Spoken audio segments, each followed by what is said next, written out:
Ghana's story is deeply intertwined with gold. For centuries, this precious metal has shaped its destiny, economy, and culture. Long before European ships first arrived on its shores, the Akan and other indigenous kingdoms had established sophisticated systems for mining and trading gold. This glittering resource was not just a symbol of wealth and power for Asante kings and chiefs, it was the very foundation of their societies. It financed their armies, adorned their courts, and facilitated extensive trade networks that stretched across the vast Sahara Desert. This abundance of gold was so legendary that early Portuguese explorers, upon their arrival in the 15th century, named the region the Gold Coast, a name that would stick for nearly 500 years and define its relationship with the outside world. The colonial era intensified this focus on gold, but it also fundamentally changed the dynamics of its extraction. The British and other European powers sought to control and industrialize the mining process for their own imperial benefit. They established large-scale mechanized mines that extracted enormous quantities of gold, which were then shipped away to enrich foreign nations. While this brought modern infrastructure like railways and ports, it also began a long history of resource exploitation where the vast majority of the profits left the country. The local population, who had once been the masters of this trade, were often relegated to the role of laborers in these new, foreign-owned operations, setting the stage for a complex post-colonial struggle over who truly benefits from the nation's immense mineral wealth.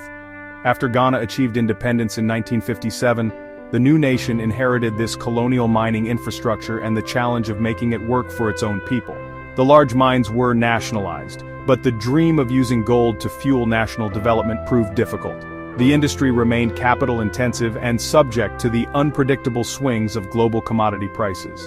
The wealth generated did not always trickle down to the wider population, leaving many communities in mining areas with the environmental damage but few of the economic rewards. This legacy created a fertile ground for an alternative, more informal mining economy to emerge, one that promised direct, if dangerous, access to the gold that lay just beneath the soil of their homeland. Today, in 2025, Ghana stands as Africa's largest gold producer and one of the top producers in the world. Gold remains the backbone of its export economy, accounting for a staggering portion of its foreign exchange earnings. Yet the question of whether this incredible mineral endowment is a blessing or a curse is more urgent than ever.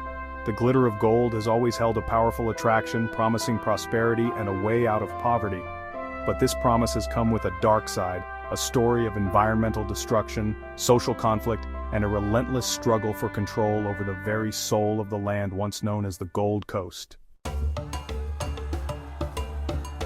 The term galamsey is a unique Ghanaian creation, a pidgin English phrase derived from the words, gather them and sell. It perfectly captures the essence of this informal mining practice, small groups or individuals digging for gold, often with basic tools, to sell for immediate cash. Galamsey is not a new phenomenon. It has existed in some form for generations as a small-scale subsistence activity. For many years it was a marginal practice, a way for people in rural areas to supplement their farming income. These early miners would pan for gold in rivers or dig shallow pits, their impact on the environment relatively small and localized, a far cry from the industrial-scale destruction seen today.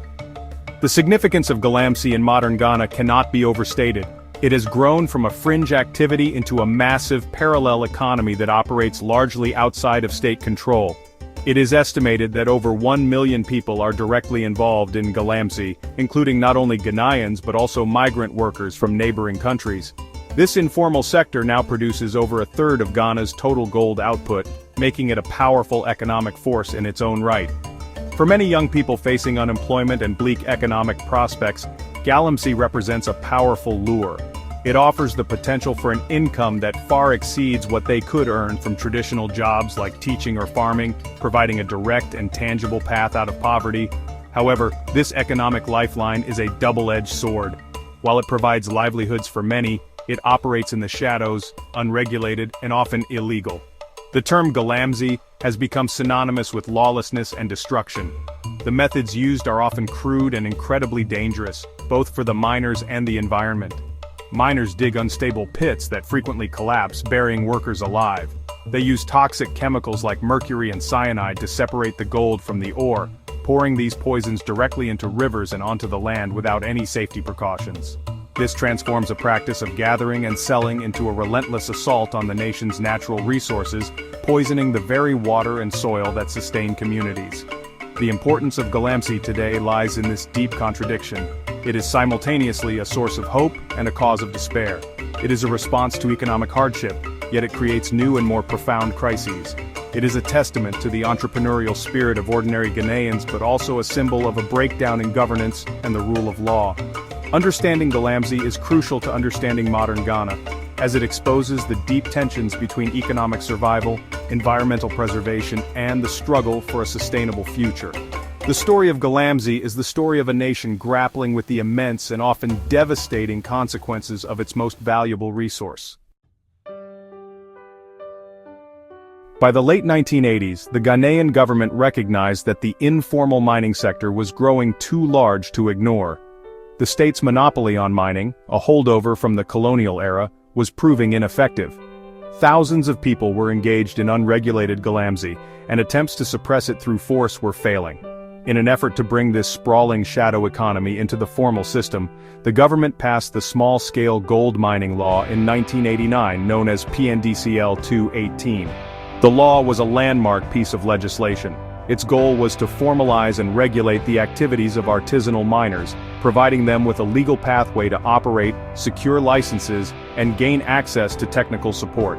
The hope was that this would transform galamsey from a chaotic, illegal practice into a structured and taxable sector of the economy. The 1989 law was intended to change the mining landscape in several fundamental ways.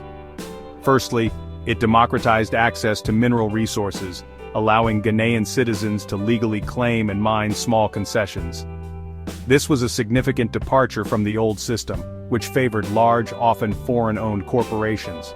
Secondly, it aimed to improve mining practices by providing education on safer and more environmentally friendly techniques. The idea was to move miners away from the dangerous and destructive use of mercury and toward better methods of gold recovery. Finally, by bringing these operations into the light, the government hoped to better monitor their activities, collect taxes, and ensure that the wealth generated would contribute to national development rather than disappearing into the black market. In the initial years after its passage, the law saw some modest success. A number of small-scale mining licenses were issued and a formal sector began to emerge. It provided a framework for miners to operate without fear of arrest, and created a channel for their gold to be sold through official means, such as the Precious Minerals Marketing Company. This legal recognition offered a sense of legitimacy and stability to some miners who had previously operated on the margins. It seemed for a moment that Ghana was on a path to successfully integrating its artisanal miners into the formal economy, creating a model that could balance economic opportunity with regulatory oversight. However, the promise of this new dawn was ultimately unfulfilled, and the long-term effects were not what the lawmakers had envisioned. The process for obtaining a license was often slow, bureaucratic, and expensive, pushing many miners to remain in the informal sector. The government lacked the resources to effectively monitor the thousands of newly legalized operations, let alone the vast numbers that remained illegal. Instead of eliminating galamsey, the legalization inadvertently created a cover for it. Illegal miners could often operate near or within licensed concessions, blurring the lines between legal and illegal activities, and making enforcement incredibly difficult. The 1989 law opened the door to small-scale mining, but it failed to build the strong regulatory house needed to contain it. Despite the 1989 law, illegal mining did not just continue, it exploded into a national crisis. The number of people involved in galamsey has skyrocketed in the 21st century, transforming it from a localized problem into a widespread environmental and social catastrophe. Today, it is estimated that over 85% of all small-scale mining operations in Ghana remain illegal. The sheer scale is staggering, with over 1.1 million people, including a significant number of foreign nationals, now believed to be engaged in this illicit industry. This modern form of galamsey is a far cry from the pickaxe and shovel operations of the past. It is now often a mechanized and heavily financed enterprise, using excavators and sophisticated machinery to tear apart riverbeds and forests with brutal efficiency. Two powerful forces have fueled this unprecedented surge-soaring global gold prices and severe domestic economic hardship.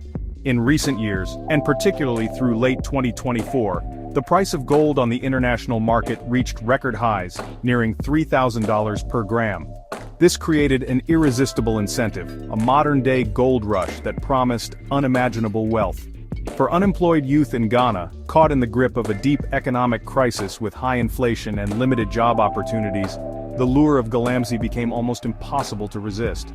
The potential to earn up to 2,000 cedis, which is around $125 in a single week, an amount equivalent to a teacher's monthly salary, made the immense risks seem worthwhile.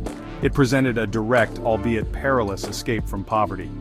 The regulatory and political environment also contributed significantly to the problem. The process of acquiring a legal small-scale mining license remained notoriously difficult and mired in bureaucracy, pushing aspiring miners toward the much simpler, illicit route.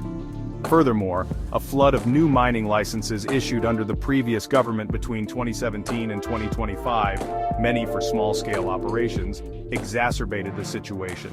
This rapid increase in concessions, including a controversial 2022 law, LI 2462, that permitted mining in protected forest reserves, sent a mixed message and created more opportunities for illegal activities to flourish under the guise of legality.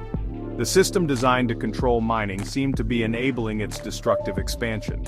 Compounding the issue are persistent allegations of corruption and a lack of political will to enforce the law. Reports have surfaced accusing high-ranking government officials and political party figures of being directly involved in galamsey, protecting illegal operations, and interfering with law enforcement efforts. This creates a culture of impunity where powerful individuals can act above the law, while crackdowns tend to target only the low-level miners struggling to survive. This combination of powerful economic incentives, a weak regulatory framework, and high-level complicity created the perfect storm for galamsey to grow from a manageable problem into the uncontrollable monster it is today. The unchecked growth of galamsey has inflicted a catastrophic toll on Ghana's environment, creating a crisis of historic proportions. The most visible and honestly devastating impact has been on the nation's water bodies. Major rivers like the Pra, Often, and Bansa, which were once sources of life and livelihood for millions, have now been transformed into toxic, muddy streams. Illegal miners use vast quantities of mercury and cyanide to amalgamate fine gold particles, dumping these deadly chemicals directly into the water. As a result, by 2017, over 60% of Ghana's water bodies were reported to be polluted. These rivers, which now run a sickening brown, are contaminated with heavy metals, making them undrinkable and unsafe for any domestic use. This water pollution isn't just an environmental issue, it is a direct threat to human health and survival. In mining communities, access to clean drinking water has become a daily struggle. A 2024 WaterAid survey revealed that a shocking 79% of residents in these areas reported suffering from health problems linked to contaminated water, including skin diseases, respiratory issues like chest pains, and other serious ailments. The long-term effects of mercury poisoning, which can cause severe neurological damage, loom as a future health crisis for these populations.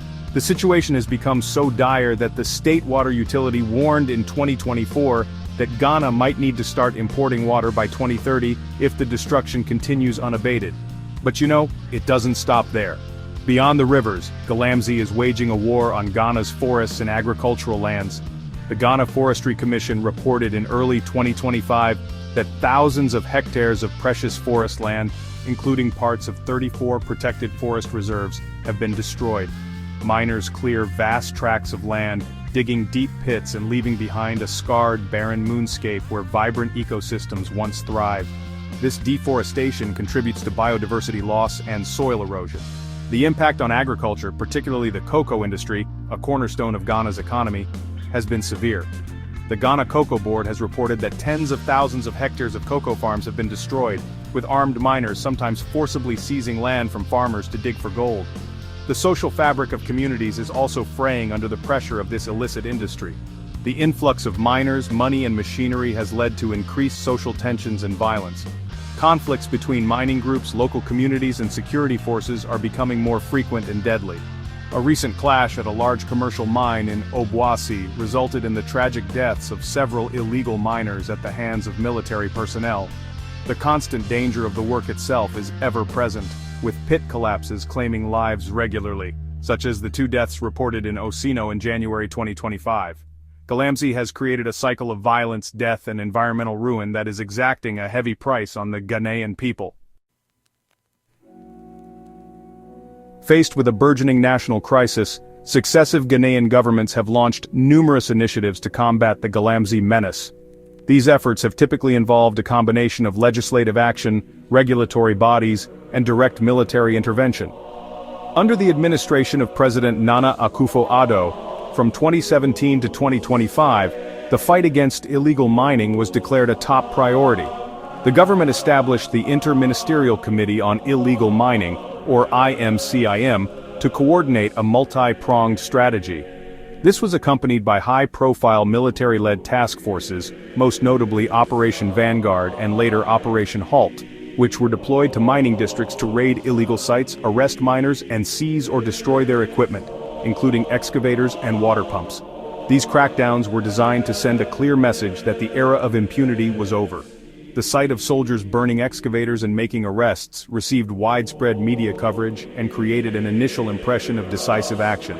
The government also strengthened the legal framework, amending the Minerals and Mining Act to introduce stiffer penalties, including mandatory minimum sentences for those convicted of illegal mining offenses. By September 2024, authorities reported that these efforts had led to over 850 ongoing prosecutions and secured 76 convictions, demonstrating a tangible, if limited, impact on the ground-level perpetrators of galamsey. However, despite these visible efforts, the overall effectiveness of the government's war on galamsey has been widely questioned and criticized. Many argue that the military-led approach was flawed from the start. It focused heavily on enforcement and punishment, targeting the vulnerable, low-level miners, often referred to as the small fry, while failing to address the powerful and often politically connected financiers behind the operations. The dramatic burning of equipment was criticized as a destructive and counterproductive tactic that did little to dismantle the complex networks funding the illicit trade. Furthermore, the military presence was often temporary. Once the soldiers left an area, the miners would frequently return, sometimes within days. The failure of these initiatives is rooted in deeper, more complex issues. Widespread allegations of corruption have plagued the anti-galamsey campaign, undermining its credibility. A bombshell 2023 report by the former Minister for Environment, Science, Technology and Innovation, Kwabena Frimpong Boateng, accused senior officials within the government and the ruling party of being complicit in illegal mining. These accusations, though dismissed by the government, reinforced public perception that the fight was compromised from within. Ultimately, the government's war on galamsey has been a battle of mixed and often contradictory results, a cycle of crackdowns and resurgences that has failed to tackle the root causes of the problem: poverty, weak governance, and high-level corruption. As 2025 unfolds, the consequences of years of unchecked galamsey have pushed Ghana to a critical tipping point. The environmental warnings of the past have now become harsh realities, with a severe water crisis gripping parts of the nation. In a stark demonstration of the problem's severity, a major water treatment plant in the Tarkwa Nswayam municipality was forced to shut down on January 2, 2025. The reason was the extreme pollution of the River Bansa, its primary water source, which had become too toxic and sediment-laden to be treated. This was the second such shutdown in just 5 months, leaving over 200,000 people without access to piped water and highlighting the terrifying possibility that Ghana's water infrastructure is failing. The political landscape has also shifted dramatically. The December 2024 general election saw a change in leadership, with John Mahama of the National Democratic Congress, or NDC, taking office as president on January 7, 2025. He inherited a nation deeply scarred by the galamsey crisis and has promised a reset in the country's approach. His new administration has pledged to take a firmer stance, including an immediate ban on all mining activities within forest reserves and near water bodies. This move signals a potential departure from the previous government's policies, which were criticized for opening up protected areas to mining and fueling the crisis. The nation now watches expectantly to see if these promises will translate into effective action. Despite the change in government and new promises, the illegal mining activities continue with alarming persistence. The powerful economic drivers, high gold prices and a lack of alternative livelihoods, have not disappeared. On January 11, 2025, just days after the new president was sworn in, a galamsey pit collapsed in the town of Osino, killing 2 miners. This tragic incident serves as a grim reminder that the problem is ongoing and deeply entrenched. The new government faces a delicate balancing act. It must address the urgent need for environmental restoration, while also considering the livelihoods of the millions who depend on small-scale mining, both legal and illegal, for their survival. This complex situation has created a tense and uncertain atmosphere. President Mahama has stated a clear distinction between illegal galamsey, which he vows to fight, and licensed small-scale mining, which he supports. However, he has stopped short of committing to revoke the thousands of licenses issued in recent years, citing the economic impact on miners. This cautious approach reflects the immense political and social challenge ahead. The crisis of 2025 is not just about polluted rivers and destroyed forests. It is about a fundamental power struggle over resources, a test of political will, and a fight for the very future of Ghana's environment and its people. As the government's efforts have faltered, and the environmental devastation has worsened, a powerful wave of citizen-led resistance has risen across Ghana. Frustrated by the lack of effective action from authorities, ordinary people are increasingly taking matters into their own hands. This movement is diverse, encompassing farmers whose lands have been destroyed, young people who fear for their future, urban activists, and influential cultural figures. They are united by a shared sense of urgency, and the conviction that they can no longer remain silent while their country's natural heritage is destroyed for the sake of gold. Their collective voice has grown into a formidable force demanding change. This activism has manifested in various forms, from grassroots protests to sophisticated social media campaigns. In late 2024, the streets of Accra witnessed significant protests, with citizens marching to demand more decisive government intervention. Online, hashtags like #StopGalamseyNow and #SaveOurRivers have become rallying cries, used to share shocking images of environmental damage and to organize collective action. Civil society organizations such as the Ghana Coalition Against Galamsey have been at the forefront of this movement. They are providing crucial advocacy, conducting research, and putting pressure on policymakers by calling for drastic measures, including the declaration of a state of emergency on all major water bodies. The voices of those most directly affected carry a particular power. Farmers, especially in cocoa-growing regions, have become increasingly vocal, sharing heartbreaking stories of how their farms, often their family's legacy for generations, have been forcibly taken over and ravaged by illegal miners. Their testimony brings the abstract issue of environmental degradation down to a human level, illustrating the real and immediate threat to livelihoods and food security. Young Ghanaians, leveraging technology and social media, are also playing a vital role. They are creating documentaries, organizing community cleanup efforts, and using digital platforms to hold politicians accountable for their promises and actions. The arts and culture scene has also become a critical battleground in the fight against galamsey. Prominent musicians, filmmakers, and artists are using their platforms to raise awareness and galvanize public opinion. They are composing songs, producing films, and creating powerful visual art that depicts the grim reality of galamsey's impact. This cultural activism helps to translate the complex issue into an emotional and accessible narrative that resonates with a broad audience, fostering a sense of national solidarity. This groundswell of public outrage and activism represents a new front in the war on galamsey, one driven not by military force, but by the collective will of a people fighting to reclaim their future. Ghana's long and storied relationship with gold has reached a perilous crossroads. The metal that once built empires and gave the nation its name now threatens to poison its very lifeblood. The galamsey crisis has laid bare the profound challenge of managing natural resource wealth in a developing nation.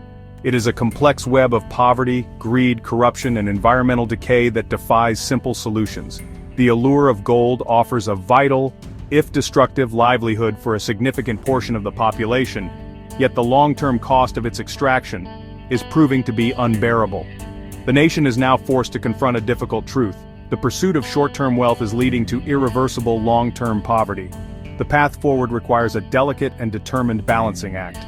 An outright ban on all small-scale mining is politically and socially untenable, as it would strip millions of their only source of income without providing a viable alternative.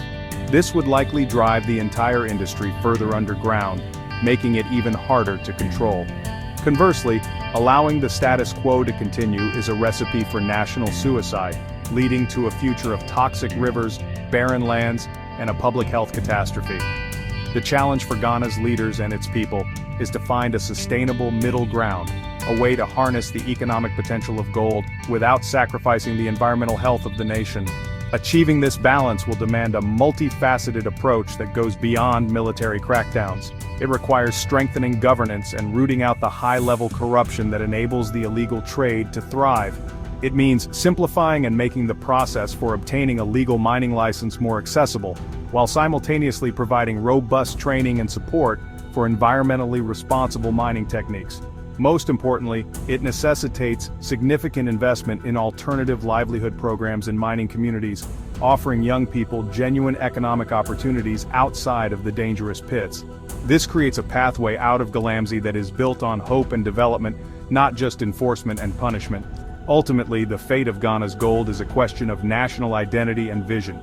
Will it continue to be a curse, a source of conflict and destruction that enriches a few while impoverishing the many? Or can it be transformed back into a blessing, a resource that is managed responsibly to build a prosperous and sustainable future for all Ghanaians? The growing chorus of voices from farmers, activists, and ordinary citizens offers a glimmer of hope. Their demand for accountability and change shows a deep-seated desire to protect their natural heritage.